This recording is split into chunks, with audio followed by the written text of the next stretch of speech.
Hello friends, welcome to TD learning. मैं प्रदीप सिंह आपका स्वागत करता हूं। जैसा पता है जेपीएससी का एग्जाम पोस्टपोन्ड हुआ है, तो उसी कड़ी में जो हमारा जेपीएससी का सीरीज चल रहा था उसको कंटिन्यू करते हैं। तो झारखंड आंदोलन चल रहा है, उसमें पहाड़िया आंदोलन आज हम देखने वाले हैं। साथ ही साथ जिन लोगों ने टीडीए टेस्ट ऐप को डाउनलोड नहीं किया है, आप टीडीए टेस्ट ऐप को डाउनलोड कीजिए और वहाँ ज़्यादा से ज़्यादा जेपीएससी का फुल लेंथ और टॉपिक वाइज मॉक टेस्ट को सॉल्व कीजिए। ठीक है, तो आइए पहाड़िया विद्रोह। जो पहाड़िया जनजाति थी, जो पहाड़िया लोग थे, वो जनरली तीन इलाकों में बसे हुए थे। जंगल महल, गोड्डा और पाकुड़। इन तीनों क्षेत्र में पहाड़िया जनजाति की सर्वाधिक जनसंख्या पाई जाती थी। सर्वाधिक पहाड़िया जनजाति के लोग निवास करते थे। मुगल काल में पहाड़िया जनजाति को लुटेरा के नाम से भी संबोधित किया गया है। ऐसा बोला गया है कि ये आते जाते राहगीरों को और मुगल सैनिकों के जो दस्ताओं को ये लूटने का काम करते थे। तो मुगल काल में इनको लुटेरा कहा गया। आप ध्यान रखिएगा, ये क्वेश्चन बन सकता है आपसे कि किस जनजाति को मुगल काल में लुटेरे के नाम से बुलाया जाता था, तो वो है पहाड़िया जनजाति। राजमहल क्षेत्र में जो पहाड़िया जनजाति थी, वो मनसबदारों के अधीन रहा करती थी। बहुत अच्छा इनका रिलेशन था, बहुत घनिष्ठ रिलेशन था। 18वीं शताब्दी तक, 18वीं सदी तक ये लोग उनके अधीन रहे। किनके? मनसबदारों को, मनसबदारों के। लेकिन 18वीं सदी के बाद एक ऐसा दुर्घटना हो गया, एक ऐसा कांड हो गया जिसके बाद इनके बीच रिलेशन काफी हद तक खराब हो गए। वो कांड क्या था? उनकी प्रधान यानी पहाड़िया लोगों के, ठीक है, प्रधान की हत्या कर दी गई। इससे पहाड़िया लोग काफी नाराज हो गए और उन्होंने विद्रोह की बिगुल फूंक दी और उनका जो मनसबदारों के साथ रिलेशन था, जो उनके अधीन रहते थे, वो उनके अगेंस्ट हो गए। उसके बाद पहाड़िया जनजाति के लोगों ने क्या किया?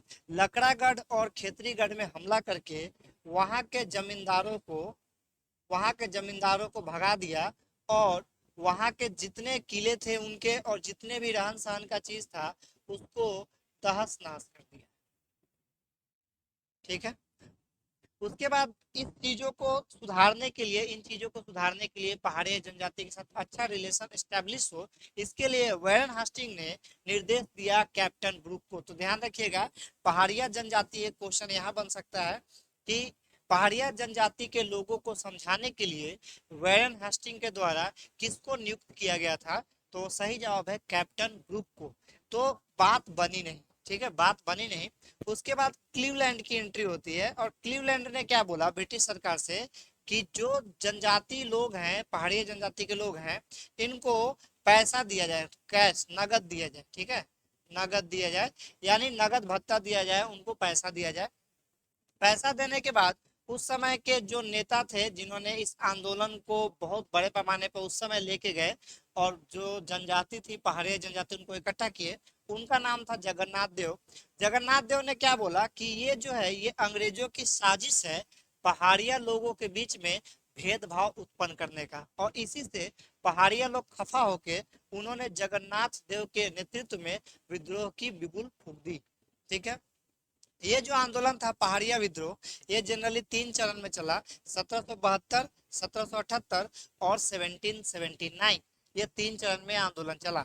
ठीक है, उसके बाद एक दौर आता है जब रानी सर्वेश्वरी देवी का नाम आता है। ये महेशपुर की महारानी थी। ठीक है, महेशपुर की महारानी थी। इन्होंने 1781-82 में आंदोलन को आगे बढ़ाया। आगे बढ़ाने का तात्पर्य यह है कि जो उस समय दामिनी कोह वाला क्षेत्र था, उसके विरुद्ध महारानी सर्वेश्वरी देवी, जो महेशपुर की महारानी थी, इनका आंदोलन रहा। ठीक है, दामिनी कोह के विरुद्ध। लेकिन बाद में क्या हुआ? दामिनी कोह की जितने भी जमीनें थी, जो भी प्रॉपर्टी थी, उसको अंग्रेजों ने सरकारी संपत्ति घोषित कर दिया। ठीक है, और इसको दबाने के लिए, आंदोलन को दबाने के लिए, कोई भी आंदोलन को दबाने के लिए क्या होता है कि जो अंग्रेज हो या कोई भी थे, वो बल प्रयोग करते थे ताकि विद्रोहियों को दबा सके, कुचल सके। उसी कड़ी में इन्होंने क्या किया कि 1790 से लेकर 1810 तक संथालों को बहुत बड़े पैमाने पे इन क्षेत्रों में प्रवेश की अनुमति दे दी। जैसे ही संथाल वहां बहुसंख्यक होते गए, पहाड़िया जनजाति के लोग अल्पसंख्यक होते गए। तो ये इनका एक स्ट्रेटेजी था इस आंदोलन को दबाने का। क्लियर बात? तो आप लोग स्क्रीनशॉट ले सकते हैं इसका, मैं हट जाता हूं ताकि आपको ध्यान रहेगा और पॉइंट वाइज आप लिख लीजिए।